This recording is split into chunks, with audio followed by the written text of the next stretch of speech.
सिमरो अंगद दुख निकंदन गुरु अमरदास हृदय नित त्याऊं हृदय नित श्री गुरु रामदास गुण गुरु अर्जन विघ्नन के नाशा विघ्नन श्री हर गोबिंद सुमत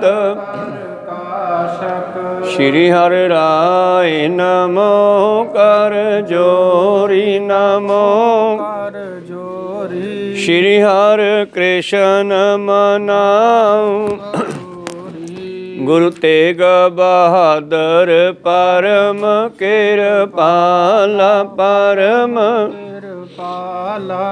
श्री गुरु गोबिंद सिंह बिसाला तरो तरा पर पुन सीसा बंदो बार बार जगदीसा एक ओंकारा सतगुरु प्रसाद सच होए वाहिगुरु जी की फतेह है विनाशन सोए वाहिगुरु जी की फतेह है विनाशन सोए दोहरा ਇਹ ਸ਼ਲੋਕ ਸਭ ਪਠਿਓ ਸੁਨਾਇਓ ਸਭ ਸੰਗਤ ਕੇ ਮਨ ਮਹਿ ਭਾਇਓ ਬਰਖਾ ਲਾਗੀ ਪਰਨ ਕਨੇਰੀ ਗਏ ਸ਼ਕਲ ਨਰ ਘਰ ਤਿਸ ਬੇਰੀ ਵਾਹਿਗੁਰੂ ਜੀ ਕਾ ਖਾਲਸਾ ਵਾਹਿਗੁਰੂ ਜੀ ਕੀ ਫਤਿਹ। ਆਓ ਗੁਰੂ ਪਿਆਰੇ ਗੁਰੂ ਸਵਾਰੇ ਸਤਸੰਗੀ ਜਨੋ ਰੋਜ਼ਾਨਾ ਦੀ ਤਰ੍ਹਾਂ ਪਾਤਸ਼ਾਹ ਜੀ ਕੀ ਅਪਾਰ ਕਿਰਪਾ ਬਖਸ਼ਿਸ਼ ਦਾ ਸਦਕਾ ਅੰਮ੍ਰਿਤ ਵੇਲੇ ਤੋਂ ਲੈ ਕਰਕੇ ਹੀ ਪਾਤਸ਼ਾਹ ਜੀ ਦੇ ਚਰਨਾਂ ਕਮਲਾਂ ਵਿਖੇ ਹਾਜ਼ਰੀਆਂ ਲਵਾ ਰਹੇ ਹੋ ਆਪ ਜੀ। ਪਿਛਲੇ ਪਹਿਰਾਂ ਦੇ ਦੀਵਾਨ ਸਜਾਉਂਦੇ ਹੋਏ ਆਓ ਗੁਰੂ ਚਰਨਾਂ ਵਿਖੇ ਲਵਾਈਏ ਹਾਜ਼ਰੀਆਂ ਉਪਰੰਤ ਪਵਿੱਤਰ ਇਤਿਹਾਸ ਦੀ ਕਥਾ ਵਿਚਾਰ ਨਾਲ ਜੁੜਨਾ ਕਰਾਂਗੇ। ਗੱਜ ਕੇ ਆਖੀਏ ਜੀ ਵਾਹਿਗੁਰੂ ਜੀ ਕਾ ਖਾਲਸਾ ਵਾਹਿਗੁਰੂ ਜੀ ਕੀ ਫਤਿਹ ਦੋਹਰਾ। ਇਹ ਸ਼ਲੋਕ ਸਭ ਪਠਿਓ ਸੁਨਾਇਓ ਸਭ ਸੰਗਤ ਕੇ ਮਨ ਮਹਿ ਭਾਇਓ ਬਰਖਾ ਲਾਗੀ ਪਰਨ ਕਨੇਰੀ ਗਏ ਸ਼ਕਲ ਨਰ ਘਰ ਤਿਸ ਬੇਰੀ। ਵਾਹਿਗੁਰੂ ਜੀ ਕਾ ਖਾਲਸਾ ਵਾਹਿਗੁਰੂ ਜੀ ਕੀ ਫਤਿਹ। ਧੰਨ ਧੰਨ ਸਾਹਿਬ ਸ੍ਰੀ ਗੁਰੂ ਗੋਬਿੰਦ ਸਿੰਘ ਮਹਾਰਾਜ ਜੀ ਦਾ ਪਵਿੱਤਰ ਇਤਿਹਾਸ ਆਪਾਂ ਸਰਵਣ ਕਰ ਰਹੇ ਹਾਂ। ਜਿਸ ਵੇਲੇ ਧੰਨ ਧੰਨ ਸ੍ਰੀ ਗੁਰੂ ਗੋਬਿੰਦ ਸਿੰਘ ਜੀ ਮਹਾਰਾਜ ਦਮਦਮਾ ਸਾਹਿਬ ਤਲਵੰਡੀ ਤੋਂ ਚੱਲ ਕੇ ਸ਼ਹਿਰ ਬਠਿੰਡੇ ਆਉਂਦੇ ਹਨ ਔਰ ਬਠਿੰਡੇ ਦੇ ਇਸ ਕਿਲੇ ਦੇ ਵਿੱਚ ਧੰਨ ਧੰਨ ਸਤਿਗੁਰੂ ਗੋਬਿੰਦ ਸਿੰਘ ਮਹਾਰਾਜ ਜੀ ਚਰਨ ਪਾ ਕੇ ਇਸ ਕਿਲੇ ਨੂੰ ਪਵਿੱਤਰ ਕਰਦੇ ਆ। ਇੱਥੋਂ ਭਟਕਦੀਆਂ ਹੋਈਆਂ ਰੂਹਾਂ ਦਿਓ ਪ੍ਰੇਤ ਭੂਤ ਆਦਿ ਸਭ ਭਜਾ ਕਰਕੇ ਸੰਗਤਾਂ ਨੂੰ ਇੱਥੇ ਹਮੇਸ਼ਾ ਖੁਸ਼ੀਆਂ ਬਖਸ਼ਦੇ ਹਨ। ਇੱਕ ਨਗਰ ਵਾਲਿਆਂ ਨੇ ਆ ਕਰਕੇ ਬੇਨਤੀ ਕੀਤੀ ਮਹਾਰਾਜ ਕਾਲ ਪੈ ਜਾਂਦਾ ਹੈ, ਮੀਂਹ ਨਹੀਂ ਪੈਂਦਾ ਗਾ ਲੰਬਾ ਸਮਾਂ, ਮੀਂਹ ਨਾ ਪਿਆ ਤੇ ਨਾ ਪਸ਼ੂਆਂ ਨੇ ਬਚਣਾ ਨਾ ਮਨੁੱਖਾਂ ਨੇ ਬਚਣਾ ਨਾ ਫਸਲਾਂ ਹੋਣੀਆਂ। ਤੇ ਧੰਨ ਗੁਰੂ ਗੋਬਿੰਦ ਸਿੰਘ ਜੀ ਉਸੇ ਵੇਲੇ ਡਾਲ ਡੱਲਾ ਸੀ, ਡੱਲੇ ਨੂੰ ਕਹਿੰਦੇ ਉਹ ਡੱਲਿਆ ਹਾਂ ਮਹਾਰਾਜ ਇੰਦਰ ਦੇ ਮਾਰ ਚਾਰ ਛਿੱਤਰੇ ਨੂੰ ਕਹਿ ਮੀਂਹ ਪਾਊਗਾ। ਇਹ ਰੁੱਸ ਕੇ ਬੈਠਾ ਹੈ, ਆਪਸ ਵਿੱਚ ਲੜਾਈ ਹੈ ਇਹਨਾਂ ਦੀ। ਤੇ ਭਾਈ ਡੱਲੇ ਨੇ 7 ਬਚਨ ਕਹਿ ਕਰਕੇ ਕਹਿੰਦੇ ਜਿਹੜਾ ਜੁੱਤੀ ਚੱਕੀ ਆ ਔਰ ਜੁੱਤੀ ਚੱਕ ਕਰਕੇ 7 ਵਾਰੀ ਆਕਾਸ਼ ਵੱਲ ਮਾਰੀ ਆ ਤੇ ਨਾਲ ਹੀ ਭਾਈ ਡੱਲੇ ਨੇ ਉਸ ਨੂੰ ਕਿਹਾ ਕਿ ਤੈਨੂੰ ਡਰ ਨਹੀਂ ਲੱਗਦਾ ਗਾ?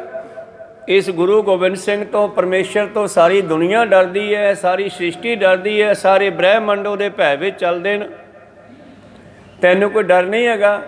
ਹੁਣੇ ਮੀਂਹ ਪਾ ਹੁਕਮ ਹੈ। ਤੇ ਜਿਸ ਵੇਲੇ ਭਾਈ ਡੱਲਾ ਜੀ ਨੇ 7 ਵਾਰੀ ਕਹਿੰਦੇ ਜੁੱਤੀ ਉੱਪਰ ਮਾਰ ਕੇ ਇਸ ਤਰ੍ਹਾਂ ਝਿੜਕਦੇ ਹੋਏ ਇੰਦਰ ਨੂੰ ਕਿਹਾ ਪਾਤਸ਼ਾਹ ਦੇ ਹੁਕਮ ਅੰਦਰ। ਤੇ ਸੰਗਤਾਂ ਕੀ ਦੇਖਦੀਆਂ, ਆਕਾਸ਼ ਵਿੱਚ ਕਾਲੀ ਬੋਲੀ ਬਦਲੀਆਂ ਆ ਗਈਆਂ, ਹਵਾ ਚੱਲ ਪਈ ਔਰ ਬੱਦਲ ਆ ਗਏ ਤੇ ਮੀਂਹ ਪੈਣਾ ਸ਼ੁਰੂ ਹੋਇਆ।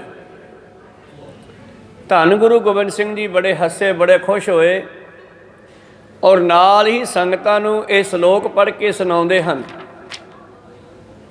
ਕਿ ਉਸ ਪਰਮੇਸ਼ਰ ਦੇ ਭੈ ਵਿੱਚ ਤਾਂ ਸਾਰੀ ਦੁਨੀਆ ਚੱਲਦੀ ਹੈ, ਇੰਦਰ ਵਰਗੇ ਕਿਵੇਂ ਨਹੀਂ ਚੱਲਣਗੇ। ਇੱਕ ਆਪਣੇ ਮੈਨੇਜਰ ਸਾਹਿਬ ਹੈ ਭਰਪੂਰ ਸਿੰਘ ਜੀ, ਉਹ ਦੱਸਦੇ ਕਹਿੰਦੇ ਕਈ ਵਾਰੀ ਤਲਵੰਡੀ ਆ ਕੇ ਕਿਸੇ ਨੇ ਕਹਿਣਾ ਮੈਨੇਜਰ ਸਾਹਿਬ ਆਪਾਂ ਨਾ ਟਿਊਬਵੈੱਲ ਲਾਉਣਾ ਹੈਗਾ, ਮੋਟਰ ਪਾਉਣੀ ਹੈ, ਮੱਛੀ ਮੋਟਰ ਪਾਉਣੀ ਹੈ ਜਾਂ ਖੂਹ ਲਾਉਣਾ ਹੈ ਤੇ ਚੱਲ ਕੇ ਅਰਦਾਸ ਕਰੋ ਬਈ ਪਾਣੀ ਵਧੀਆ ਨਿਕਲ ਆਵੇ। ਤੇ ਭਾਈ ਸਾਹਿਬ ਜੀ ਕਹਿੰਦੇ ਅਸੀਂ ਅਰਦਾਸ ਫਿਰ ਗੁਰਮਤਿ ਮੁਤਾਬਕ ਹੀ ਕਰਨੀ ਆ ਨਾ, ਅਰਦਾਸ ਕਰਕੇ ਤੇ ਅਖੀਰ ਤੇ ਕਹਿਣਾ ਹੈ ਧੰਨ ਗੁਰੂ ਨਾਨਕ ਦੇਵ ਜੀ ਇਹਨੂੰ ਇੰਦਰ ਨੂੰ ਕਹੋ ਵੀ ਇੱਥੇ ਚੱਜ ਦਾ ਪਾਣੀ ਨਿਕਲ ਆਵੇ। ਔਰ ਜਲ ਦੇਵਤਾ ਜਿਹੜਾ ਵਰਨ ਦੇਵਤਾ ਹੈ ਉਸ ਨੂੰ ਵੀ ਕਹੋ ਇਹ ਗੁਰਸਿੱਖਾਂ ਨੇ ਆਪ ਜੀ ਦੇ ਹੁਕਮ ਸੱਤ ਮੰਨ ਕੇ ਇੱਥੇ ਖੂਹ ਲਾਉਣਾ ਹੈ ਜਾਂ ਮੋਟਰ ਲਾਉਣੀ ਹੈ ਤੇ ਇਹਨੂੰ ਜਲ ਦੇਵਤੇ ਨੂੰ ਕਹੋ ਪਾਣੀ ਵਧੀਆ ਨਿਕਲੇ। ਤਾਂ ਉਸ ਵੇਲੇ ਫਿਰ ਗੁਰੂ ਪਿਆਰਿਓ ਇੱਦਾਂ ਅਰਦਾਸ ਕਰਨੀ ਕਹਿੰਦੇ। ਤਾਂ ਵਾਕਿਆ ਹੀ ਗੁਰੂ ਪਰਮੇਸ਼ਰ ਸਭ ਦੇ ਉੱਪਰ ਹੈ, ਬਾਕੀ ਸਭ ਉਹਦੇ ਭੈ ਵਿੱਚ ਹਨ। ਧੰਨ ਧੰਨ ਸ਼੍ਰੀ ਗੁਰੂ ਗੋਬਿੰਦ ਸਿੰਘ ਮਹਾਰਾਜ ਜੀ ਨੇ ਫਿਰ ਇਹ ਬਚਨ ਉਚਾਰਿਆ ਉੱਥੇ ਉਸ ਵੇਲੇ, ਭੈ ਵਿੱਚ ਪਵਨ ਵਹਿ ਸਦਵਾਓ, ਭੈ ਵਿੱਚ ਚੱਲੈ ਲਖ ਦਰਿਆਓ, ਭੈ ਵਿੱਚ ਅਗਨ ਕੱਢੈ ਵੇਗਾਰ, ਭੈ ਵਿੱਚ ਧਰਤੀ ਦੱਬੀ ਭਾਰ, ਭੈ ਵਿੱਚ ਸੂਰਜ, ਭੈ ਵਿੱਚ ਚੰਦ, ਭੈ ਵਿੱਚ ਇੰਦ ਫਿਰੈ ਸਿਰ ਭਾਰ, ਭੈ ਵਿੱਚ ਰਾਜਾ ਧਰਮ ਦੁਆਰ, ਭੈ ਵਿੱਚ ਸੂਰਜ, ਭੈ ਵਿੱਚ ਚੰਦ, ਕੋ ਕਰੋੜੀ ਚਲਤ ਨ ਅੰਤ, ਭੈ ਵਿੱਚ ਸਿੱਧ ਬੁੱਧ ਸੁਰਨਾਥ, ਭੈ ਵਿੱਚ ਆਡਾਣੇ ਆਗਾਸ, ਭੈ ਵਿੱਚ ਜੋਧ ਮਹਾਬਲ ਸੂਰ, ਭੈ ਵਿੱਚ ਆਵੈ ਜਾਵੈ ਪੂਰ, ਸਗਲਿਆ ਭਉ ਲਿਖਿਆ ਸਿਰ ਲੇਖ, ਨਾਨਕ ਨਿਰਭਉ ਨਿਰੰਕਾਰ ਸੱਚ ਏਕ।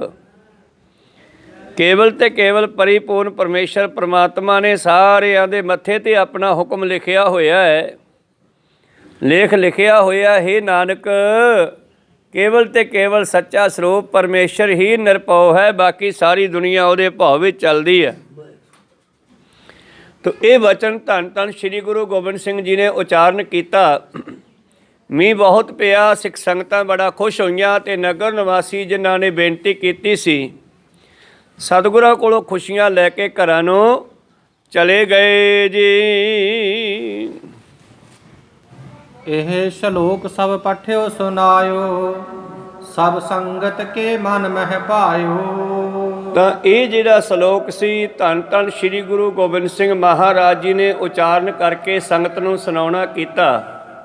ਕਹਿੰਦੇ ਸਾਰੀ ਸੰਗਤ ਬੜੀ ਖੁਸ਼ ਹੋਈ ਜਦੋਂ ਕਾਲ ਟੁੱਟ ਗਿਆ, ਮੀਂਹ ਪੈ ਗਿਆ ਜੀ। ਬਰਖਾ ਲਾਗੀ ਪਰਨ ਕਨਹੇਰੀ, ਗਏ ਸ਼ਕਲ ਨਰ ਘਰ ਤਿਸ ਬੇਰੀ। ਔਰ ਫਿਰ ਖੂਬ ਮੀਂਹ ਪੈਣ ਲੱਗਿਆ ਤੇ ਜਿਹੜੇ ਨਗਰ ਨਿਵਾਸੀਆਂ ਨੇ ਆ ਕੇ, ਬਠਿੰਡੇ ਵਾਲਿਆਂ ਨੇ ਜਾਂ ਹੋਰ ਸੰਗਤਾਂ ਨੇ ਬੇਨਤੀ ਕੀਤੀ ਸੀ, ਖੁਸ਼ ਹੋ ਕੇ ਘਰਾਂ ਨੂੰ ਚਲੇ ਗਏ ਹਨ। ਗੁਰੂ ਸੋ ਜਸ ਕੋ ਜਾਤ ਬਖਾਨੈ, ਮੂਡ ਸੋ ਨਰ ਜੋ ਇਨਹੁ ਨਾ ਮਾਨੈ। ਔਰ ਜਾਂਦੇ ਹੋਏ ਧੰਨ ਧੰਨ ਸ਼੍ਰੀ ਗੁਰੂ ਗੋਬਿੰਦ ਸਿੰਘ ਮਹਾਰਾਜ ਜੀ ਦੀਆਂ ਸਿਫਤਾਂ ਕਰਦੇ ਜਾਂਦੇ ਹੈ। ਕਹਿੰਦੀ ਉਹ ਲੋਕ ਕਿੰਨੇ ਮੂਰਖ ਹਨ ਜਿਹੜੇ ਐਸੇ ਗੁਰੂ ਨੂੰ ਮੰਨਦੇ ਨਹੀਂ। ਵੇਖੋ ਇਹ ਤਾਂ ਜ਼ਾਹਰੀ ਕਲਾ ਵਰਤ ਗਈ ਆ। ਕਿੰਨੇ ਸਮੇਂ ਤੋਂ ਕਾਲ ਪਿਆ ਹੋਇਆ ਸੀਗਾ, ਫਸਲਾਂ ਸੁੱਕ ਰਹੀਆਂ ਸੀ ਤੇ ਜਿਸ ਵੇਲੇ ਪਾਤਸ਼ਾਹ ਨੇ ਹੁਕਮ ਕੀਤਾ ਉਸੇ ਵੇਲੇ ਮੀਂਹ ਪੈ ਗਿਆ। ਐਸੇ ਗੁਰੂ ਨੂੰ ਮੰਨਣਾ ਚਾਹੀਏ। ਸਕਲ ਦੇਸ਼ ਮੈਂ ਪਾਇਓ ਸੁਕਾਲਾ, ਹਰੇ ਖੇਤ ਪਿਖ ਪਾਏ ਨਿਹਾਲਾ। ਬਸ ਪਾਣੀ ਆ ਗਿਆ, ਮੀਂਹ ਪੈ ਗਿਆ ਤਾਂ ਜਿਹੜੇ ਖੇਤ ਸੀ ਉਹ ਵੀ ਹਰੇ ਭਰੇ ਹੋਣ ਲੱਗੇ ਔਰ ਅਨਾਜ, ਘਾਹ ਫੂਸ ਪਸ਼ੂਆਂ ਦੇ ਵਾਸਤੇ ਸਭ ਕੁਝ ਪੈਦਾ ਹੋਣ ਲੱਗਿਆ ਜੀ। ਅੰਨ ਅਨੇਕ ਭਾਂਤ ਕੇ ਹੋਏ, ਜਹ ਕਹਿ ਗੁਰੂ ਪ੍ਰਤਾਪ ਹੋ ਜੋਏ। ਔਰ ਹੁਣ ਅਨੇਕਾਂ ਤਰ੍ਹਾਂ ਦੀਆਂ ਫਸਲਾਂ ਇਸ ਧਰਤੀ 'ਤੇ ਹੋਣ ਲੱਗੀਆਂ। ਧੰਨ ਧੰਨ ਸ਼੍ਰੀ ਗੁਰੂ ਗੋਬਿੰਦ ਸਿੰਘ ਮਹਾਰਾਜ ਜੀ ਨੇ ਚਲਦੇ ਚਲਦੇ ਆਪਣੀ ਮੌਜ ਵਿੱਚ ਆ ਕੇ ਭਾਈ ਡੱਲੇ ਨੂੰ ਕਈ ਵਾਰੀ ਬਚਨ ਕਰਨੇ ਡੱਲਾ ਭਾਵੇਂ ਅੱਗੋਂ ਜਵਾਬ ਕੈਸਾ ਵੀ ਦਿੰਦਾ, ਪਰ ਗੁਰੂ ਸਾਹਿਬ ਦੀ ਬਖਸ਼ ਅਟਲ ਹੈ। ਕਹਿੰਦੇ ਇੱਕ ਦਿਨ ਪਾਤਸ਼ਾਹ ਨੇ ਕਿਹਾ, ਡੱਲਿਆ ਕਿੱਡੀ ਸੋਹਣੀ ਕਣਕ ਖੜੀ ਆ। ਡੱਲਾ ਕਹਿੰਦਾ, ਜੀ ਕਿਹੜੀ ਕਣਕ? ਇਹ ਤਾਂ ਘਾਹੀ ਦੇ ਪੌਦੇ ਹਨ, ਉਹਦੀ ਵੀ ਦੁੰਬੀ ਕਣਕ ਵਾਂਗੂ ਲੰਬੀ ਹੁੰਦੀ ਆ। ਇਹ ਤਾਂ ਘਾਹੀ ਦੇ ਪੌਦੇ ਆ ਜੀ, ਇੱਥੇ ਜੰਗਲਾਂ 'ਚ ਕਿੱਥੇ ਕਣਕ ਆ। ਪਾਤਸ਼ਾਹ ਕਹਿੰਦੇ, ਤੈਨੂੰ ਨਹੀਂ ਦਿਸਣੀ ਆ, ਪਰ ਜੇ ਤੂੰ 7 ਵਜੇ ਕਹਿੰਦਾ ਹੁਣੇ ਕਣਕ ਤੈਨੂੰ ਵਿਖਾ ਦਿੰਦਾ, ਪਰ ਹੁਣ ਤੇਰੇ ਮਰਨ ਤੋਂ ਬਾਅਦ ਇੱਥੇ ਜ਼ਰੂਰ ਹੋਣਗੀਆਂ। ਇੱਕ ਦਿਨ ਜੇਠ ਹਾੜ ਦਾ ਮਹੀਨਾ, ਲੋਆਂ ਵਗਦੀਆਂ, ਔਰ ਲੋ ਵਗਦੀ ਹੋਈ ਦਿਖਾਈ ਵੀ ਦਿੰਦੀ ਸੀ। ਅੱਜ ਕੱਲ੍ਹ ਤਾਂ ਸ਼ਾਇਦ ਉਹ ਮੌਸਮ ਥੋੜ੍ਹੇ ਬਦਲੇ ਹੋਏ ਨੇ। ਵਗਦੀ ਹੋਈ ਲੋ ਨੂੰ ਦੇਖ ਕੇ ਪਾਤਸ਼ਾਹ ਕਹਿਣ ਲੱਗੇ, ਡੱਲਿਆ ਨਹਿਰਾਂ ਵਗ ਰਹੀਆਂ, ਪਾਣੀ ਵਗ ਰਿਹਾ ਹੈ। ਡੱਲਾ ਕਹਿੰਦਾ, ਨਹਿਰਾਂ ਨਹੀਂ ਜੀ, ਇਹ ਲੋ ਦੀਆਂ ਲਹਿਰਾਂ ਹੈ। ਕਹੋ ਸਤਨਾਮ, ਨਹਿਰਾਂ ਕਿੱਥੇ? ਇੱਥੇ ਸਾਡੇ ਪਾਣੀ ਕਿੱਥੇ ਮਹਾਰਾਜ? ਇਹ ਤਾਂ ਲੋ ਵਗਦੀ ਦਿਖਾਈ ਦੇ ਰਹੀ ਹੈ ਸਾਹਮਣੇ। ਪਾਤਸ਼ਾਹ ਕਹਿੰਦੇ, ਤੂੰ ਵੇਖਣਾ ਨਹੀਂ ਚਾਹੁੰਦਾ। ਜੇ ਤੂੰ 7 ਵਜੇ ਕਹਿ ਦਿੰਦਾ, ਤੈਨੂੰ ਹੁਣੀ ਇੱਥੇ ਪਾਣੀ ਵਿਖਾ ਦਿੰਦੇ ਨਾਲੇ। ਤੇ ਇੱਕ ਦਿਨ ਅੱਕਾਂ ਦੀਆਂ ਕੁਕੜੀਆਂ ਅੱਖ ਖੜੇ ਦੇਖ ਕਰਕੇ ਜੰਗਲਾਂ ਵਿੱਚ ਕਹਿੰਦੇ, ਡੱਲਿਆ ਅੰਬ ਲੱਗੇ ਪਏ ਨੇ ਯਾਰ। ਕਹਿੰਦਾ, ਜੀ ਅੱਕਾਂ ਦੀਆਂ ਕੁਕੜੀਆਂ। ਪਾਤਸ਼ਾਹ ਨੂੰ ਜਾਣਦਾ ਨਹੀਂ। ਪਾਤਸ਼ਾਹ ਦਾ ਇੱਕ 7 ਬਚਨ ਕਹਿ ਕੇ ਤੇ ਇੱਕ ਬਚਨ ਵਰਤਾਉਣਾ ਹੁੰਦਾ। ਜਿਵੇਂ ਆ ਮੀਂਹ ਦਾ ਵਰਤਾਤਾ, ਉਦੋਂ ਬਾਅਦ ਇਹ ਜੰਗਲ ਦੇ ਇਲਾਕੇ 'ਚ ਕਾਲ ਨਹੀਂ ਪਿਆ। ਸਤਿਗੁਰਾਂ ਤੋਂ ਪਹਿਲਾਂ ਕਈ ਸਾਲ ਕਾਲ ਪੈਂਦੇ ਸੀ, ਲੰਬਾ ਸਮਾਂ। ਤੇ ਇਹਨਾਂ ਜੰਗਲ ਦੇ ਇਲਾਕਿਆਂ ਦੇ ਵਿੱਚ ਫਿਰ ਇੱਕ ਜੰਡ ਹੈ ਜਿਹੜਾ ਬਿਨਾਂ ਪਾਣੀ ਤੋਂ ਹੋ ਜਾਂਦਾ ਹੈ। ਮਲੇ, ਕਿੱਕਰ ਆਦਿ ਉਹ ਜੋ ਵੀ ਕੰਦ ਮੂਲ ਮਿਲਦਾ ਜੰਗਲੀ ਲੋਕਾਂ ਨੂੰ, ਆਪਣੇ ਵੱਡਿਆਂ ਪੁਰਖਾਂ ਨੂੰ, ਵੱਡੇ ਵਡੇਰਿਆਂ ਨੂੰ, ਉਹ ਖਾ ਕੇ ਟਾਈਮ ਟਪਾਉਂਦੇ ਸੀ। ਤੇ ਪਾਤਸ਼ਾਹ ਕਹਿੰਦੇ, ਡੱਲਿਆ ਅੰਬ ਲੱਗੇ ਪਏ ਆ। ਕਹਿਣਾ, ਜੀ ਅੰਬ ਨਹੀਂ, ਅੱਕਾਂ ਦੀਆਂ ਕੁਕੜੀਆਂ ਇਹ ਤਾਂ। ਤੇ ਗੁਰੂ ਪਿਆਰਿਓ, ਪਾਤਸ਼ਾਹ ਕਹਿਣ ਲੱਗੇ, ਤੈਨੂੰ ਨਹੀਂ ਦਿਸਣਾ, ਪਰ ਇੱਥੇ ਬਾਗ ਵੀ ਹੋਣਗੇ, ਅੰਬਾਂ ਦੇ ਬਾਗ ਵੀ ਹੋਣਗੇ। ਦਮਦਮਾ ਸਾਹਿਬ ਤਾਂ ਪ੍ਰਤੱਖ ਵਿੱਚ ਹੀ ਅੰਬ ਲੱਗੇ ਹੋਏ ਆ ਦਰਖਤਾਂ ਨੂੰ। ਤੇ ਆਪਣੇ ਇਸ ਬਠਿੰਡੇ ਦੇ ਆਸੇ-ਪਾਸੇ 50-50 ਕੋਹ ਤੱਕ, ਇੱਧਰ ਗਿੱਦੜਵੇ ਵੰਨੀ, ਇੱਧਰਲੇ ਪਾਸੇ ਸਾਰੇ ਪਾਸੇ ਹੁਣ ਬਾਗ ਲੱਗ ਰਹੇ ਆ, ਕਿੰਨੂਆਂ ਦੇ, ਅਮਰੂਦਾਂ ਦੇ, ਹੋਰ ਤਰ੍ਹਾਂ ਦੇ। ਇਹ ਸਾਰੀਆਂ ਗੁਰੂ ਸਾਹਿਬ ਦੀਆਂ ਬਖਸ਼ਿਸ਼ਾਂ ਹਨ। ਇੱਕ ਦਿਨ ਮਰਦਾਨੇ ਨੂੰ ਪਹਿਲੇ ਜਾਮੇ ਵਿੱਚ ਬਾਬੇ ਨਾਨਕ ਜੀ ਨੇ ਕਿਹਾ ਸੀਗਾ। ਮਰਦਾਨਾ ਕਹਿੰਦਾ, ਜੀ ਭੁੱਖ ਬੜੀ ਲੱਗੀ ਹੈ, ਜੰਗਲ ਹੀ ਆਈ ਜਾਂਦਾ, ਕੋਈ ਖਾਣ ਪੀਣ ਦਾ ਅਰੇਂਜਮੈਂਟ ਨਹੀਂ ਹੁੰਦਾ, ਇੰਤਜ਼ਾਮ ਨਹੀਂ ਹੁੰਦਾ ਗਾ, ਕੀ ਖਾਵਾਂ ਹੁਣ ਮੈਂ? ਪਾਤਸ਼ਾਹ ਕਹਿੰਦੇ, ਅੰਬ ਖਾ ਲਾ। ਅੰਬ ਇੱਥੇ ਕਿੱਥੇ ਆ? ਕਹਿੰਦੇ, ਉਹ ਵੇ ਕਿੱਡੇ ਕਿੱਡੇ ਲੱਗੇ ਪਏ। ਮਹਾਰਾਜ ਮਾਰੋਗੇ? ਉਹ ਤਾਂ ਨਹੀਂ ਮਰਦਾ, ਹੁਣ ਇਹ ਅੱਕ ਖਵਾ ਕੇ ਮਾਰੋਗੇ ਮੈਨੂੰ। ਕਹੋ ਸਤਨਾਮ। ਉਹ ਅੱਕ ਨਹੀਂ ਗਾ, ਖਾ ਕੇ ਦੇਖ। ਪਾਤਸ਼ਾਹ ਨੇ ਕਤੌੜੀ ਕੁਕੜੀ ਤੇ ਫੜਾਤਾ। ਕਹਿੰਦੇ, ਲੈ ਫੜ। ਪਹਿਲਾਂ ਮਰਦਾਨੇ ਡਰਦੇ ਨੇ, ਮਾੜੇ ਜਿਹਾ ਉਹਦੀ ਚੁੰਝ ਜੀ ਵੱਢੀ ਸਿਰੇ ਤੋਂ, ਸਵਾਦ ਲੱਗਿਆ, ਫਿਰ ਹੋਰ ਖਾਧਾ, ਫਿਰ ਹੋਰ ਖਾਧਾ, ਵਾਕਈ ਅੰਬ ਹੀ ਬਣ ਗਿਆ ਉਹ ਤਾਂ। ਕਹਿੰਦੇ, ਖਾ ਲਾ ਜਿੰਨੇ ਖਾਣੇ ਆ। ਰੱਜ ਕੇ ਖਾਧੇ, ਗਲੇ ਤੱਕ ਭਰ ਗਿਆ ਢਿੱਡ, ਛੱਡਣ ਨੂੰ ਜੀ ਨਾ ਕਰੇ। ਫਿਰ ਪਰਨਾ ਸੀ ਕੋਲੇ, 15-20 ਅੰਬ ਤੋੜ ਕੇ ਪਰਨੇ 'ਚ ਬੰਨ੍ਹ ਕੇ ਸਿੱਟ ਲਏ ਮੋਢੇ 'ਤੇ, ਜਿੱਥੇ ਭੁੱਖ ਲੱਗੀ ਫਿਰ ਖਾ ਲਾਂਗੇ। ਕਹੋ ਸਤਨਾਮ। ਪਾਤਸ਼ਾਹ ਦੇ ਮਗਰ ਚੱਲ ਪਿਆ, ਤੁਰੇ ਜਾ ਰਹੇ ਹੈ। ਦੂਜੇ ਦਿਨ ਇਹਨੂੰ ਫਿਰ ਕਿਤੇ ਭੁੱਖ ਲੱਗੀ ਤੇ ਪਾਤਸ਼ਾਹ ਤੋਂ ਪਿੱਛੇ ਰਹਿ ਗਿਆ, ਜਾਣ ਕੇ ਮਗਰ ਤੇ ਬੋਚ ਕੇ ਉਸ ਪਰਨੇ ਦੇ ਲੜ 'ਚੋਂ ਕੱਢ ਕੇ ਇੱਕ ਕੁਕੜੀ ਤੇ ਖਾਣ ਲੱਗਿਆ ਤੇ ਅੱਕ ਚੜ੍ਹ ਗਿਆ। ਕਹੋ ਸਤਨਾਮ। ਡਿੱਗ ਪਿਆ। ਪਾਤਸ਼ਾਹ ਪੁੱਛੇ, ਮੁੜੇ ਕੀ ਹੋ ਗਿਆ ਓਏ? ਕਹਿੰਦਾ, ਜੀ ਪਤਾ ਨਹੀਂ ਕੀ ਹੋ ਗਿਆ, ਉਹ ਕੱਲ੍ਹ ਵਾਲਾ ਮੈਂ ਅੰਬ ਜਿਹਾ ਖਾਣ ਲੱਗਿਆ ਸੀਗਾ ਤੇ ਉਹ ਚੜ੍ਹ ਗਿਆ ਮੈਨੂੰ। ਕਹਿੰਦੇ, ਪੁੱਛ ਕੇ ਖਾ ਲੈਂਦਾ, ਉਹ ਤਾਂ ਅੱਕ ਦੀ ਕੁਕੜੀ ਸੀ, ਤੂੰ ਮੈਨੂੰ ਪੁੱਛਿਆ ਕਿਉਂ ਨਹੀਂ ਗਾ ਖਾਣ ਵੇਲੇ? ਤੇ ਨਾਲ ਬੰਨਣ ਨੂੰ ਕਿਹਨੇ ਕਿਹਾ ਸੀਗਾ? ਗਾਹਾਂ ਕਿਹੜਾ ਮੁੱਕੀਆਂ ਸੀ? ਫਿਰ ਪਾਤਸ਼ਾਹ ਨੇ ਉਸੇ ਦੇ ਵਿੱਚੋਂ ਕੱਢ ਕੇ ਇੱਕ ਹੋਰ ਫੜਾਈ। ਕਹਿੰਦੇ, ਆ ਲੈ, ਆ ਖਾ ਲਾ। ਉਹ ਖਾਧੀ ਤੇ ਅੱਕ ਲੈ ਗਿਆ ਉਸਦਾ। ਇਹ ਸਤਿਗੁਰਾਂ ਦੇ ਕੌਤਕ ਹੈ। ਸਾਧ ਜੇ ਬੋਲੇ ਸਹਿਜ ਸੁਭਾਏ, ਸਾਧਕ ਬੋਲਿਆ ਬਿਰਥਾ ਨਾ ਜਾਏ। ਮੇਰੇ ਪ੍ਰੀਤਮ ਜੀ ਨੇ ਜੰਗਲ ਦੇ ਇਲਾਕੇ ਵਿੱਚ ਬੜੀ ਬਖਸ਼ਿਸ਼ ਕੀਤੀ ਹੈ। ਬਾਰਿਸ਼ਾਂ ਹੋਣ ਲੱਗੀਆਂ, ਅਨੇਕਾਂ ਤਰ੍ਹਾਂ ਦੇ ਅਨਾਜ ਵੀ ਹੋਣ ਲੱਗੇ ਤੇ ਜੰਗਲੀ ਲੋਕ ਜਿਹੜੇ ਹਨ, ਭਾਵ ਜਿਹਨੂੰ ਸਤਿਗੁਰਾਂ ਨੇ ਮਾਲਵਾ ਕਿਹਾ, ਇਸ ਮਾਲਵੇ ਦੇ ਲੋਕ, ਜੰਗਲ ਦੇ ਲੋਕ ਸਤਿਗੁਰਾਂ ਦੀ ਬੜੀ ਸਿਫਤ ਕਰਦੇ ਹਨ।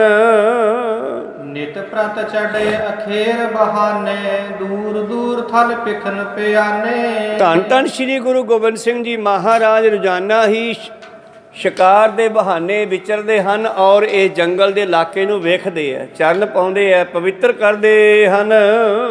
ਗਹਿਓ ਦੇਸ਼ ਮਾਲਵਾ ਫਿਰ ਕੇ ਇਤ ਉਤ ਕੋ ਨਰ ਹੀਰਨ ਕਰਕੇ। ਤੋਂ ਮਾਨੋ ਇਹ ਮਾਲਵੇ ਨੂੰ ਗਾਹ ਦਿੱਤਾ, ਪਵਿੱਤਰ ਚਰਨਾਂ ਦੇ ਨਾਲ ਪਵਿੱਤਰ ਕਰ ਦਿੱਤਾ ਔਰ ਇਸ ਮਾਲਵੇ ਦੇ ਲੋਕਾਂ ਨੂੰ ਸਤਿਗੁਰਾਂ ਨੇ ਮਿਲਣਾ ਕੀਤਾ, ਦੇਖਣਾ ਕੀਤਾ ਹੈ ਜੀ।